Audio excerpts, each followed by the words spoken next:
2026 உடைய physics 1 mark question பண்ணலாம் பாருங்க. Which charge configuration produce uniform electric field கேட்டிருக்காங்க. இப்போ பாயிண்ட் சார்ஜுக்கு என்ன ஃபார்முலா பார்த்தீங்கன்னா KQ by r square. Line சார்ஜுக்கு என்ன ஃபார்முலா பார்த்தீங்கன்னா lambda by 2 by epsilon naught r. Charged sheet plane sheet infinite sheet அதுக்கு பார்த்தீங்கன்னா சிக்மா பை 2 எப்சிலான் நாட். இப்போ இந்த பாயிண்ட் சார்ஜில் டிஸ்டன்ஸ் இருக்கு. அதே மாதிரி லைன் சார்ஜுக்கும் டிஸ்டன்ஸ் இருக்கு. அப்போ டிஸ்டன்ஸை பொறுத்து எலக்ட்ரிக் ஃபீல்டு டு பாயிண்ட் சார்ஜும் லைன் சார்ஜும் சேஞ்ச் ஆகும். ஆனால் சார்ஜ்டு ஷீட் இருக்கு இல்லைங்களா? இந்த சார்ஜ் ஷீட்டுக்கு வந்து பார்த்தீங்கன்னா ஃபார்முலாவில் டிஸ்டன்ஸ் வரல. அப்படின்னா electric field do not change with distance கிடையாது. அப்போ uniform electric field produced by charged infinite plane sheet அப்படின்னு எடுத்துக்கலாம். இப்போ சார்ஜ் ஸ்பெரிக்கல் பால் எடுத்தா கூட அது பாயிண்ட் சார்ஜ் மாதிரி தான். அதனால இதனாலேயும் நான் யூனிஃபார்மா தான் இருக்கும் ஃபீல்டு. ஸோ ஃபர்ஸ்ட் கொஸ்டினுக்கு வந்து நம்ம ஆன்சர் வந்து சி ஆப்ஷன் எடுத்துக்கலாம். செகண்ட் கொஸ்டின் பாருங்க. The amount of work done to move 50 micro coulomb of charge from point A to point B சொல்லியிருக்காங்க.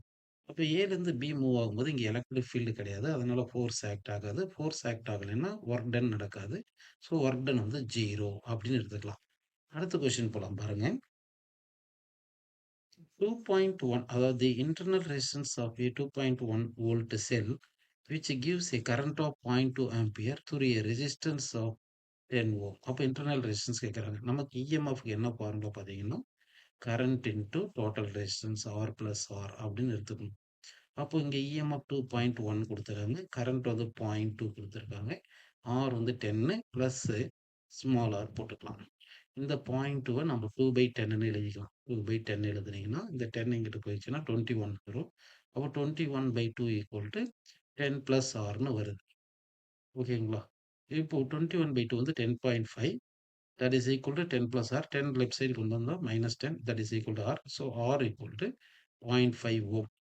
So 0.5 ohm second option correct அப்படின்னு எடுத்துக்கலாம்ப்பா. அடுத்த கொஸ்டின் பாருங்க. A wire of length L carrying a current I along Y direction is kept in a magnetic field given by B. என்ன சொல்லியிருக்காங்க? B by root 3 I plus J plus K. The magnitude of Lorentz force acting கேட்குறாங்க. இப்போ current Y டைரக்ஷனில் இருக்கிறதுனால Y டைரக்ஷனில் இருக்கிற ஃபீல்டுனால force act ஆகாது. அதாவது X டைரக்ஷன் K டைரக்ஷன் இருக்கிறதுனால ஃபோர்ஸ் கண்டிப்பாக ஆக்ட் ஆகும். அப்படி எடுத்துக்கலாம். அப்போ ஃபோர்ஸுக்கு வந்து இந்த X டைரக்ஷன் ஃபீல்டுனாலையும் K டைரக்ஷன் ஃபீல்டுனாலையும் ஆக்ட் ஆகும். ஆனால் இந்த ஃபோர்ஸ் வந்து என்ன பார்த்தீங்கன்னா பர்பண்டிகுலராக இருக்கும். அப்போ வந்து எக்ஸ் டைரக்ஷனில் இருக்கிற ஃபோர்ஸ் மட்டும் பார்த்தீங்கன்னா எஃப் இஸ் ஈக்குவல் டு நமக்கு பிஐஎல் அப்படின்னு வந்துடும். பி என்னது பீட்டா பை ரூட் 3 அப்படின்னு வந்துடும். ஐஎல்னு வந்துடும். ஓகேங்களா? இந்த ஃபோர்ஸ் வந்து எந்த டைரக்ஷனில் ஆக்ட் ஆகும்னா perpendicular to X axis and Y axis, அதாவது கே டைரக்ஷனில் ஆக்ட் ஆகும். இது வந்து எக்ஸ் டைரக்ஷன் ஃபீல்டு. அதே மாதிரி ஜெட் டைரக்ஷனில் ஃபீல்டு இருக்கு இல்லையா? அந்த ஃபீல்டுனால எக்ஸ் டைரக்ஷனில் ஃபோர்ஸ் ஆக்ட் ஆகும். அது வந்து பீட்டா பை ரூட் 3 ஐஎல் வரும். இப்போ இந்த 2 ஃபோர்ஸும் பர்பண்டிகுலரா இருக்கிறதுனால ரிசல்டன்ட் ஃபோர்ஸ்க்கு வந்து என்ன பண்ணணும்? ஸ்கொயர் பண்ணி ஆட் பண்ணி ரூட் எடுக்கணும். அப்படி எடுத்தீங்கன்னா ரிசல்டன்ட் ஃபோர்ஸ் என்ன வரும்னு சொல்லுங்க? √2 times of beta by root 3 into I into L அப்படி கிடைக்கும். ஸோ அப்போ வந்து ஆன்சர் என்ன பாருங்க? ஃபர்ஸ்ட் ஆப்ஷன் கரெக்ட்னு எடுத்துக்கலாம். ஓகேங்களா? அடுத்த கொஸ்டின் போலாம் பாருங்க. A wire of length 1 meter bent in the form of a circle carries a current of 4 ampere. The magnitude of magnet dipole moment கேட்குறாங்க. magnetic dipole moment equal to current into area, அதாவது number of turns into current into area. Number of turns 1 போட்டு current into area வந்து πr square போட்டுக்கலாம். இப்போ இந்த wire கொடுத்துருக்காங்க 1 metre length கொடுத்துருக்காங்க. அப்போ L is equal to 2πr அப்படின்னு போட்டிங்கன்னா இந்த L வந்து 1. ஸோ R equal to 1/2π அப்படி போட்டிங்கன்னா கரண்ட் வேல்யூ வந்து 4 இன்ட்டு பை ஆர் ஸ்கொயர் தானே. அப்போ 1/2π ஹோல் ஸ்கொயர் போட்டால் 4π ஸ்கொயர் வரும். Square by cancel 4 cancel. So answer வந்து 1/π. So 1/π is the correct answer. அடுத்த கொஸ்டின் போயிடலாம் பாருங்க. 20/π square into inductor is connected to a capacitor of capacitance C. The value of C in order to impart maximum power at 50 Hz சொல்லியிருக்காங்க. அப்படின்னா இந்த frequency is equal to நமக்கு 1/2π root of LC இருக்கும்போது maximum power கிடைக்கும். சரிங்களா? So அப்படி எடுத்துட்டீங்கன்னா, frequency எவ்வளோ சொன்னாங்க? 50ன்னு சொல்லிட்டாங்க. அப்போ 50 is equal to 1/2 pi root of எல்சின்னு போட்டுக்கணும். இப்போ 2 இங்க போயிடுச்சுன்னா 100 வந்துரும். அப்போ 100 is equal to 1/π root of L by C. LC L வந்து எவ்வளோ? 20 by pi square into C போட்டுக்கலாம். இப்போ இந்த பை ஸ்கொயரும் இந்த பையும் கேன்சல் பண்ணிடலாம். இப்போ இதை ஸ்கொயர் பண்ணீங்கன்னா 10^4 is equal to 1/20 into C வருது. அப்போ சி இஸ் ஈக்குவல் என்ன வரும் சொல்லுங்க? 1/2 இன்ட்டு 10^-5 வரும். அப்போ 0.5 இன்ட்டு 10^-5 அது பை இன்ட்டு 10^-6 போட்டிங்கன்னா மைக்ரோ கூலும் அப்படின்னு கிடைக்கும். மைக்ரோ ஃபேரட்னு கிடைக்கும். ஸோ 5 மைக்ரோ ஃபேரட் கரெக்டுப்பா. நெக்ஸ்ட் கொஸ்டின் போலாம் பாருங்க.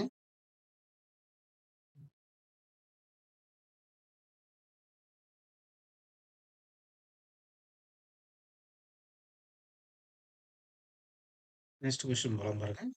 The electric and magnetic field of an electromagnetic wave வரும்னு கேட்டிருக்காங்க. அப்போ எலக்ட்ரோ மேக்னெட்டிக் வேவ் எடுத்தோம்னா எலக்ட்ரிக் ஃபீல்டு வந்து ஒரு பிளேன்ல இருக்கும்.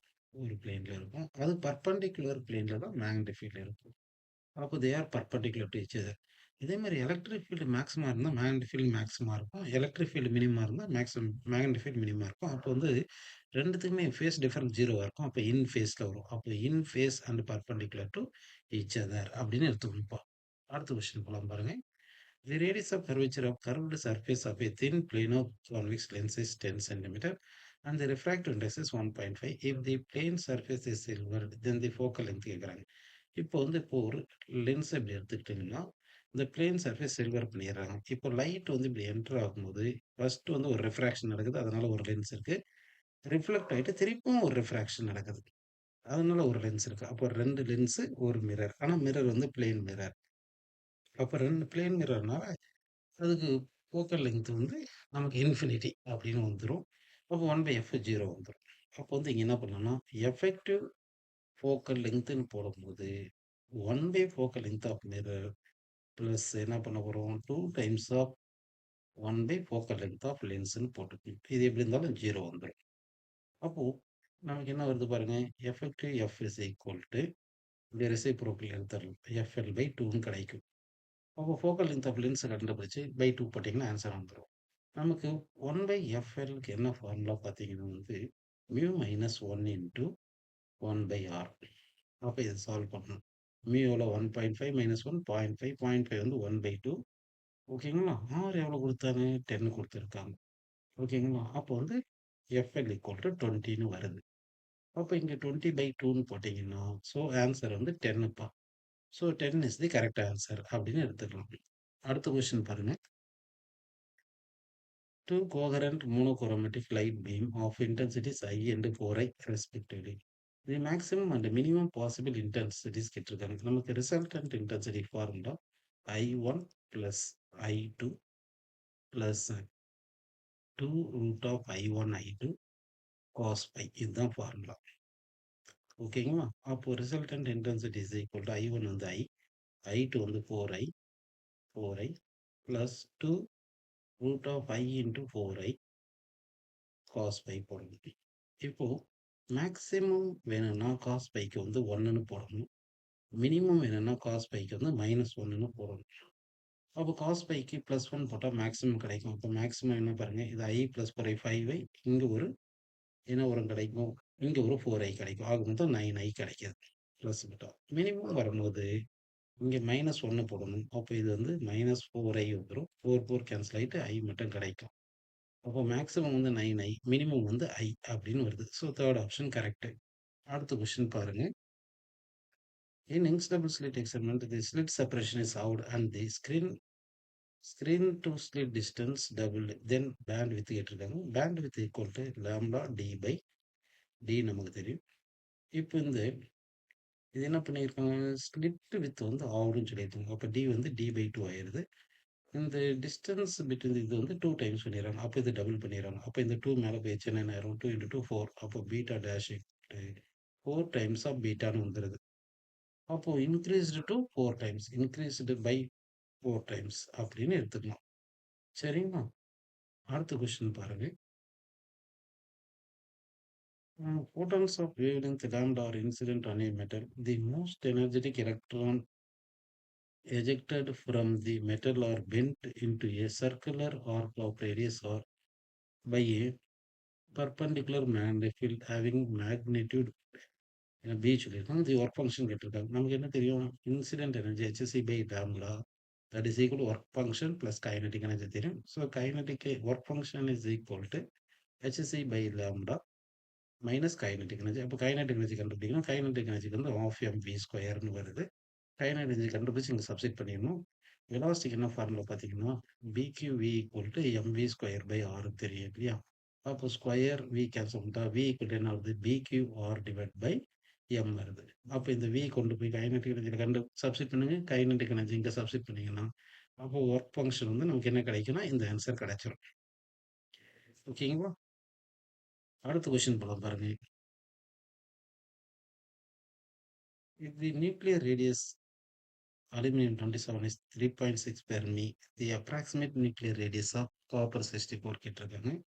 நம்ம radius of the nucleus directly proportional to cubic root of mass number தெரியும். அப்போ வந்து R1 by R2 is equal to first வந்து 27, செகண்ட் வந்து எவ்வளோ சொல்லியிருக்காங்க 64 மாஸ் நம்பர். இது கியூபிக் ரூட் எடுக்கு. 27 கியூபிக் ரூட் எடுத்தா 3, 64 கியூபிக் ரூட் எடுத்தா 4. R1 இந்த எவ்வளோ சொன்னாங்க 3.6 by R2 equal to 3/4. இதை சால்வ் பண்ணீங்கன்னா R2 is equal to 4.8 fermi metre கிடைக்கும். So third option correct. அடுத்த கொஸ்டின் போல பாருங்க. நாட் கேட்டு கொடுத்துருக்காங்க. நாட் கேட்டுன்னா ஒன்றுன்னா 0 வரும், 0ன்னா 1 வரணும். அப்போ இங்கே 1ன்னு இங்கே 0 போடணும். இங்கே 0ன்னா அடுத்து 1 போடணும். அடுத்து 1 1 வந்ததுன்னா 0 0 வந்துடும். அதாவது அவுட்புட் வந்து output C is equal to A bar. ஏக்கு பார் இருக்குங்க. So first option correct. அடுத்து வந்து கிரீனு, அடுத்து வந்து பீகாக் ஃபெதர்.